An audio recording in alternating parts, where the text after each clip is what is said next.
Você já pensou como um simples ato de amor pode se transformar em uma traição espiritual?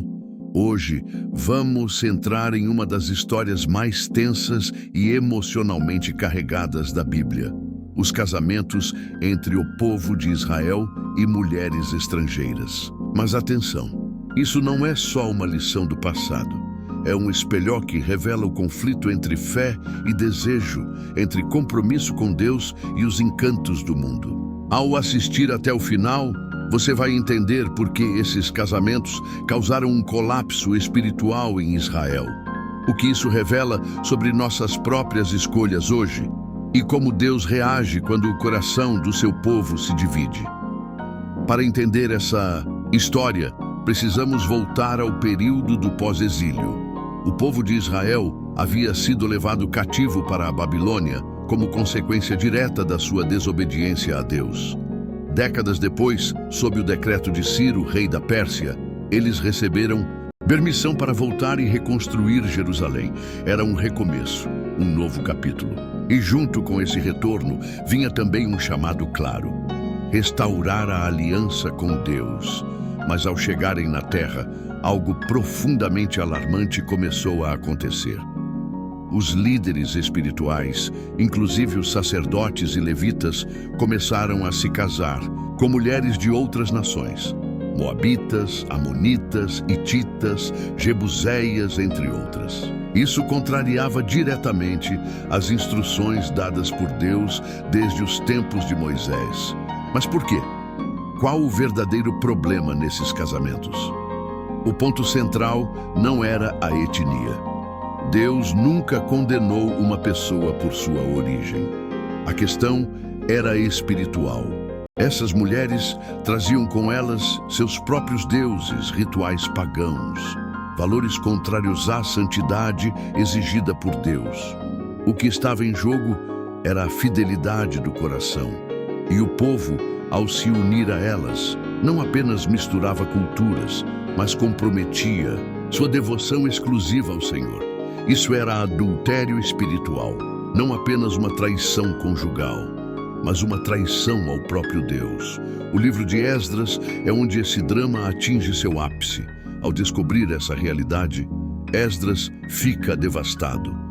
Ele rasga suas vestes, se joga no chão e ora com lágrimas, confessando o pecado do povo. Ele entende que aquilo não era uma falha individual.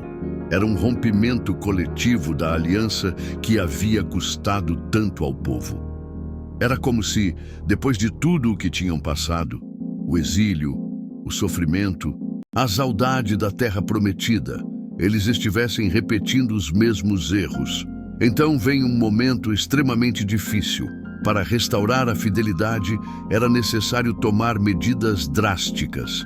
Esdras convoca todo o povo. Ele exige que cada um se separe de suas esposas estrangeiras. Isso não foi feito de forma cruel, mas como uma forma de disciplina espiritual. Imagine a dor envolvida nisso. Famílias desfeitas, crianças separadas, lágrimas por todos os lados. Mas também imagine o peso do pecado sendo reconhecido e tratado com seriedade. Por mais duro que isso pareça, esse episódio é uma demonstração de que Deus não negocia fidelidade. Ele ama seu povo com ciúmes santos. Ele não aceita dividir o trono do coração com outros deuses, com outros valores, com outras prioridades. E essa história não é apenas um relato antigo. É uma mensagem para mim e para você. Quantas vezes nós mesmos nos unimos emocionalmente, espiritualmente ou até romanticamente a coisas e pessoas que nos afastam de Deus? Quantas vezes justificamos nossos desejos em nome do amor humano, enquanto o nosso amor por Deus vai sendo deixado de lado? A história de Esdras nos mostra que fidelidade a Deus exige escolhas difíceis, que amar a Deus acima de tudo pode, sim, significar abrir mão de relacionamentos, hábitos ou alianças que parecem boas aos olhos, mas são perigosas à alma. É por isso que essa história vai além de casamentos antigos. Ela fala sobre o coração humano, que constantemente se divide entre servir a Deus e seguir os próprios desejos. E ela nos lembra que o verdadeiro amor, aquele que sustenta uma vida inteira, começa com um coração totalmente entregue ao Senhor. Se você chegou até aqui, é porque esse tema mexeu com você de alguma forma. Então compartilha esse vídeo com alguém que também precisa ouvir essa mensagem. Se inscreve no canal para continuar recebendo conteúdos que confrontam, ensinam e transformam. E nos comentários, me conta, você já passou por um momento em que teve que escolher entre um relacionamento e sua fé? Vamos conversar sobre isso. Até a próxima.